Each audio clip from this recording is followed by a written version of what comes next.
Puji nama Tuhan, Shalom Bapak Ibu yang terkasih di dalam nama Tuhan Yesus. Di pagi hari ini kita boleh bersyukur, kita boleh bertemu kembali oleh karena kasih dan kebaikan Tuhan. Sebentar kita mau belajar kebenaran firman Tuhan, kita mau berdoa terlebih dahulu.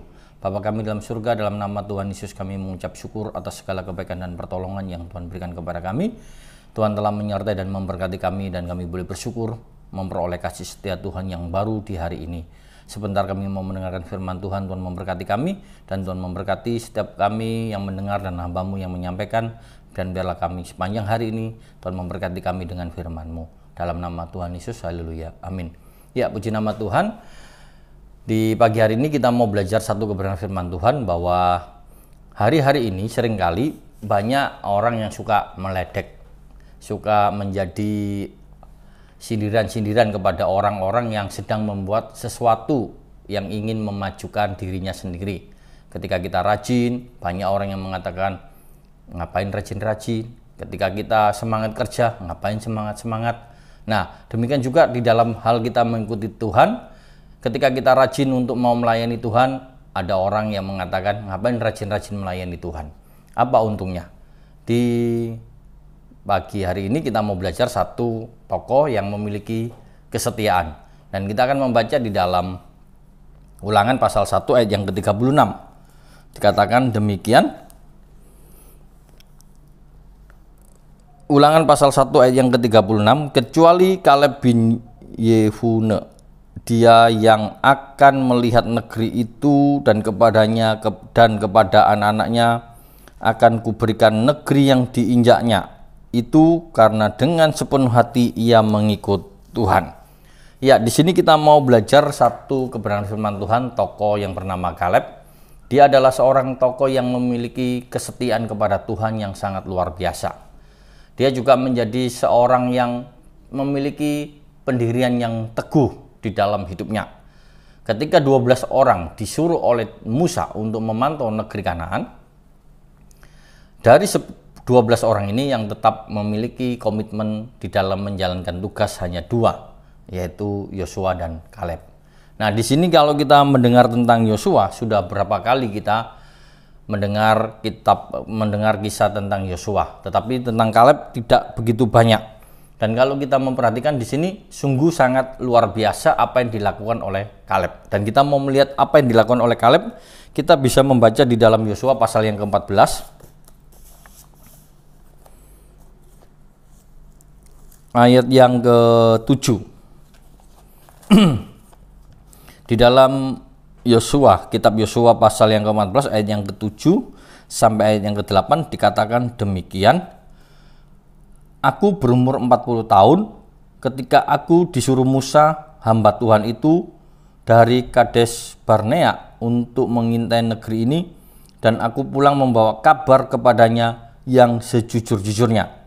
Sedang saudara-saudaraku yang bersama-sama pergi ke sana dengan aku membuat tawar hati bangsa itu, aku tetap mengikut Tuhan Allahku dengan sepenuh hati.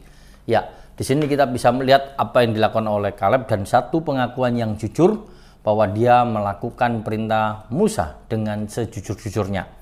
Apa yang dia lihat dia sampaikan, dan dia menjadi satu tokoh yang sangat luar biasa di dalam menaati perintah Musa sebagai orang yang dipercaya oleh Tuhan. Nah, di sini kita mau belajar dalam kehidupan kita. Seringkali kita berapa banyak yang tidak mau setia, tidak mau percaya dengan tugas-tugas yang kita berikan. Berapa banyak di tempat-tempat kita bekerja, di tempat dimanapun kita berada, banyak hal-hal yang seringkali kita itu lihat. Begitu banyak orang itu kalau disuruh temannya atas nama pimpinan tidak mau, selalu berkata, mana pimpinan nggak ngomong sama saya. Selalu yang diutarakan seperti hal ini. Tetapi kita mau belajar dari Kaleb, di mana dia mendapat perintah, dia melaksanakan tugas dengan sepenuh hati. Meskipun Kaleb dengan Yosua mengatakan sejujurnya, meskipun 10 orang itu berkata tidak sejujurnya, yang membuat tawar hati, namun Kaleb menyampaikan sesuatu yang benar. Nah, di sini kita boleh melihat yang dilakukan oleh Kaleb adalah dia mau jujur di dalam menjalankan tugasnya. Di sini kita bisa melihat di mana 10 pengintai yang lainnya menyampaikan berita yang tidak baik sehingga membuat tawar hati. Tetapi apa yang dikatakan oleh Kaleb adalah sebuah janji yang dia yakini bahwa Tuhan memberikan tanah Kanaan itu kepada bangsa Israel. Sehingga dia mengatakan sebenarnya dengan sesungguhnya, dan dia percaya bahwa Tuhan tetap akan memberikan tanah Kanaan tersebut. Nah, di sini kita bisa melihat bahwa apa yang dilakukan oleh Yosua dan Kaleb merupakan satu tugas yang cukup berat. Meskipun tugasnya sebagai seorang mata-mata, tetapi dia harus memperjuangkan kehidupannya, menjaga hidupnya, menjaga sikapnya supaya dia tidak diketahui oleh musuh.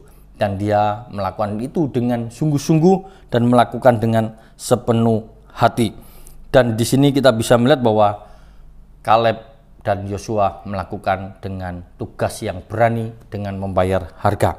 Nah, di sini kita bisa melihat bahwa apa yang dilakukan oleh Yosua dan Kaleb terkadang membuat orang-orang di sekitarnya menjadi marah. Demikian juga orang-orang yang mendengar kabar berita dari Kaleb dan Yosua, mereka bisa marah dan mereka mau melakukan sesuatu yang tidak baik kepada mereka. Nah, di sini kita bisa melihat bahwa Tuhan menunjukkan kemahakuasaannya. Tuhan menunjukkan janjinya kepada Yosua dan Kaleb. Dan di sini kalau kita bisa melihat bahwa Yosua memberkati Kaleb, di dalam ayat yang ke-13 dikatakan demikian. Lalu Yosua memberkati Kaleb bin Yefune, dan diberikannya Hebron kepadanya menjadi milik pusakanya. Apa yang dilakukan oleh Kaleb? Perjuangannya, kesetiaannya di dalam dia mengikut Tuhan. Akhirnya dia memperoleh upah yang Tuhan berikan kepada Kaleb. Dan di dalam ayat yang ke-13 ini Yosua memberkati Kaleb. Sehingga kalau kita melihat hal yang sangat luar biasa, Kaleb mengikut Tuhan dengan sepenuh hati. Di dalam kesetiaannya, Kaleb mendapat upah di dalam kesetiaannya. Kita boleh belajar di dalam hidup kita bahwa orang yang benar itu akan hidup oleh percayanya. Dan kita sebagai anak-anak Tuhan pada hari ini, kita sebagai orang-orang yang benar, kita mau hidup percaya kepada Tuhan. Biarlah kepercayaan kita jangan takut, kepercayaan kita jangan undur, kepercayaan kita jangan sampai pudar oleh karena situasi kondisi yang ada di sekitar kita. Tetapi kita mau memiliki kekuatan untuk tetap setia, tetap percaya kepada Tuhan di dalam kehidupan kita. Apapun yang saat ini kita alami, kita mau tetap hidup di dalam kebenaran. Dan apa yang dilakukan oleh Kaleb membutuhkan waktu yang cukup lama, kurang lebih 45 tahun. Kaleb memperjuangkan kesetiaannya dan dia memperoleh berkat yang dijanjikan oleh Tuhan, yaitu tanah Hebron yang diberikan. Dan di sini kita bisa melihat bahwa Kaleb melakukan dengan sungguh-sungguh. Ayat yang ke-14 dikatakan, itulah sebabnya Hebron menjadi milik pusaka Kaleb bin Yefune, orang Kenas itu sampai sekarang, karena ia tetap mengikut Tuhan Allah Israel dengan sepenuh hati. Tuhan yang memberikan berkat kepada Kaleb, dan di sini kita bisa melihat adalah Tuhan yang sama yang memberkati Musa. Jadi kalau kita melihat Kaleb adalah pribadi yang percaya kepada Tuhan, demikian juga kita mau tetap percaya kepada Tuhan di dalam kehidupan kita. Kita mau melakukan apa yang menjadi bagian kita. Kita mau memiliki iman yang teguh di dalam kehidupan kita sebagai orang benar. Biarlah firman Tuhan di pagi hari ini bisa membawa kita semuanya untuk semakin percaya kepada Tuhan di saat-saat kita mengalami situasi kondisi yang tidak baik. Tuhan Yesus memberkati. Mari kita berdoa. Bapa kami dalam surga, kami mengucap syukur buat segala kebaikan dan pertolongan yang Tuhan berikan kepada kami.